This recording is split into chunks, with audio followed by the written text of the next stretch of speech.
Pemirsa RCTV, Sekolah Tinggi Agama Islam Mahat Ali, STAIMA Ciwaringin Cirebon menggelar wisuda sarjana angkatan 17 tahun 2022. Sebanyak 127 wisudawan-wisudawati dilantik dan berhak mendapatkan ijazah kelulusan.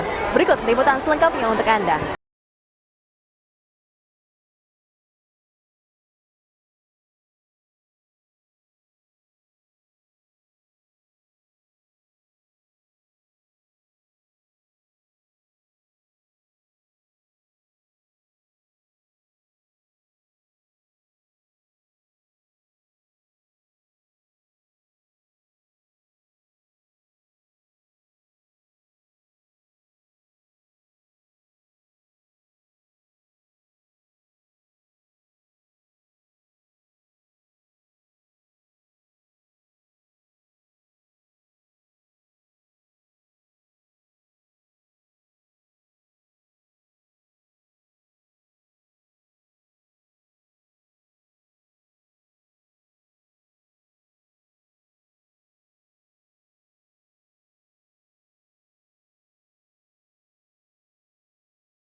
Kapan sih Pak berdirinya STAIMA di Ciwaringin Cirebon? Ya kalau sekarang ya sudah hampir 19 tahunan. Oke, dalam perjalanannya Pak, apa yang dilakukan STAIMA Cirebon agar bisa mendapatkan kepercayaan dari masyarakat? Pertama kan gini, ada semboyan STAIMA itu 3 ya. Yang pertama adalah bridging. Jadi secara institusional diharapkan STAIMA itu bisa menjembatani tentang kepentingan stakeholder dan juga karakter STAIMA yang lebih berbasis pada pendidikan yang berorientasi pada kepesantrenan, sehingga ke depan dengan bridging ini mereka mampu mengadopsi dan memberikan lompatan-lompatan yang strategis bagi kebijakan STAIMA sebagai institusi dan kebijakan lain yang berkecimpung dalam pendidikan. Terus yang kedua, ada yang disebut dengan kontekstual. Jadi secara sederhananya STAIMA juga dituntut untuk bisa memberikan terobosan-terobosan bagi struktur kebijakan pendidikan di STAIMA itu sendiri. Karena kita punya tradisi yang disebut dengan muhafadzatul qadim sholeh wal akhdu bil jadil aslah, itu artinya STAIMA itu punya konstruk pemikiran bukan berarti anti modernitas, atau yang kedua bukan berarti anti tradisionalitas. Jadi keduanya itu karena tradisi pesantren itu kuat dengan konstruksi pemikiran salafiyahnya, tetapi itu juga kita tidak anti terhadap modernitas itu sendiri. Jadi kita matching di antara keduanya. Dan yang ketiga adalah inovasi. Jadi untuk supaya tetap eksis, tetap inovasi yang dilakukan oleh STAIMA sebagai sebuah institusi itu artinya tidak kaku saja, tetap diberikan tentang pelajaran entrepreneurship, diberikan tentang pelatihan, penelitian dan sebagainya. Visi misi dari STAIMA Cirebon apa Pak? Ya sebetulnya sih untuk mencetak mahasiswa-mahasiswa yang unggul ke depan sehingga bisa menjawab tantangan tentang pola modernisasi dari pendidikan itu sendiri. Berapa banyak wisudawan nih Pak? Kalau sekarang kan wisuda yang ke-17 ya. Jadi kalau misalnya kita akumulasikan saja per wisuda itu 100 ya sudah hampir 1.700 wisuda yang sudah ditelurkan dan dicetak oleh STIMA sebagai sebuah perguruan tinggi. Saya kira untuk pendistribusian wisudawan itu banyak sekali ya. Ada yang menjadi aktor politik, ada yang misalnya dia konsen di pendidikan, ada yang bekerja di perusahaan-perusahaan yang mapan dan sebagainya. Nah, misalnya secara kelembagaan aja, itu kami sudah melakukan kerjasama misalnya dengan perusahaan-perusahaan di Kalimantan yang punya CSR di bidang pendidikan. Jadi setelah lulus dari STIMA sudah ada sekitar hampir 18 alumni kita yang mengajar di sana. Di samping dia sebagai guru di sekolah formal, dia juga sebagai guru agama. Harapan kepada para wisudawan Sriwati hari ini sudah. Iya, ini adalah harapan saya bagi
ya harus mempunyai pemikiran yang arifan bizamani. Ya, arifan bizamani ini artinya ya kita terjun ya langsung ke masyarakat dengan model-model ya pembelajaran baru ya, karena memang ya pesantren sekarang ya memang persaingannya ketat sekali ya. Apalagi ya STIMA ini adalah sekolah tinggi agama Islam Ma'had Ali yang memang prodinya adalah ya berbasis tentang pendidikan agama Islam ya. Semuanya ya diusahakan ya saya sebagai ya perwakilan dari yayasan memberikan solusi-solusi kepada masyarakat ya, terutama terhadap hal-hal yang berhubungan dengan hukum-hukum yang memang tidak terjamah ya, tentang bagaimana ya hukum apa-apa yang berhubungan dengan sosialisasi kepada masyarakat itu tersendiri ya. Terima kasih ya. Terkait dengan sarana-prasarana peningkatannya seperti apa Pak untuk suasana belajar di kampus atau di pondok pesantren? Alhamdulillah ya, sekarang ya di pondok pesantren itu yang dinaungi Yayasan Mas Duki Ali ya, antara lain adalah beberapa pondok pesantren ya dari naungan Yayasan Mas Duki Ali. Pertama Pondok Pesantren Miftahul Muta'alimin, yang kedua Pondok Pesantren Miftahul Muta'alimat, yang ketiga adalah Pondok Pesantren Al-Kausar, yang keempat adalah Pondok Pesantren Rodatul Banat, yang kelima adalah Pondok Pesantren Daruz Zahro, dan yang keenam adalah Pondok Pesantren ya Madinatul Rasul. Itu semuanya ya yayasan dari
baik negeri dan swasta itu sekitar 850 jumlahnya di seluruh Indonesia.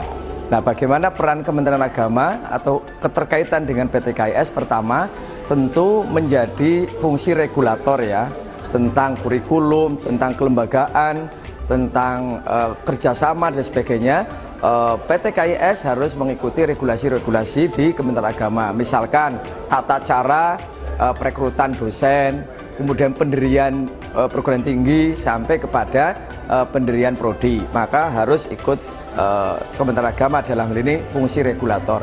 Yang kedua adalah fungsi fasilitator. Bagaimana Kementerian Agama memberikan fasilitas atau dukungan kepada PT KIS, seperti misalkan soal pembangunan gedung, bantuan-bantuan sarana prasarana, dan juga problem-problem yang melingkupi PT KIS dalam konteks fasilitasi bagaimana mereka menjaring kerjasama dengan pihak lain yang kaitannya dengan G2G atau governance dengan governance, maka kemudian ini menjadi kewenangan Kementerian Agama.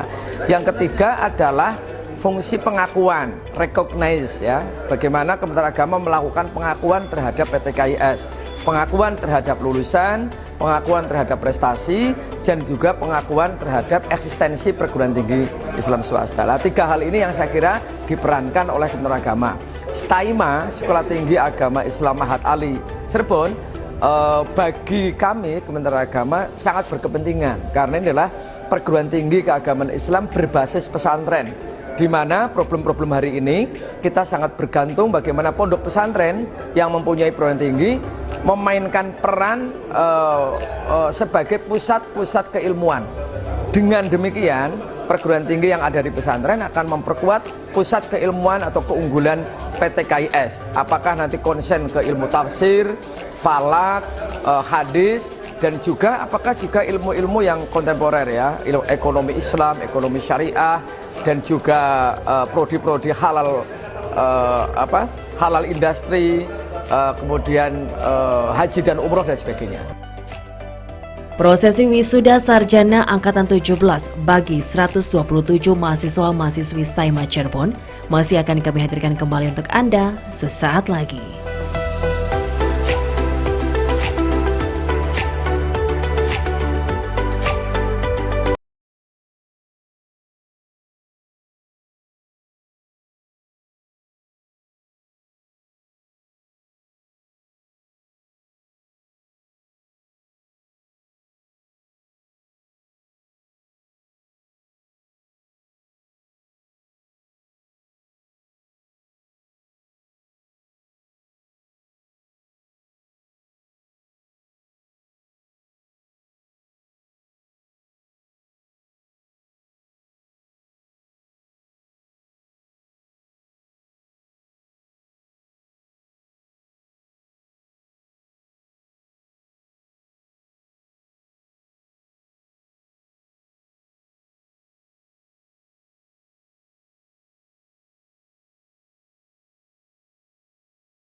pendek soal ikhlas, dan akhirnya kita bisa membuat semacam mesin ikhlas, mesin qanaah, mesin juhud, mesin cetak maksud saya, mesin cetak kejujuran, mesin cetak kesabaran, segala macam juga harus ada. Mampu itu Staima.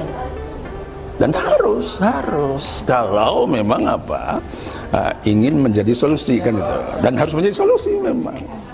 Tentu saya mengucapkan selamat dan sukses buat para wisudawan wisudawati Staima. Saya yakin ilmu yang saudara miliki akan menjadi modal untuk sukses.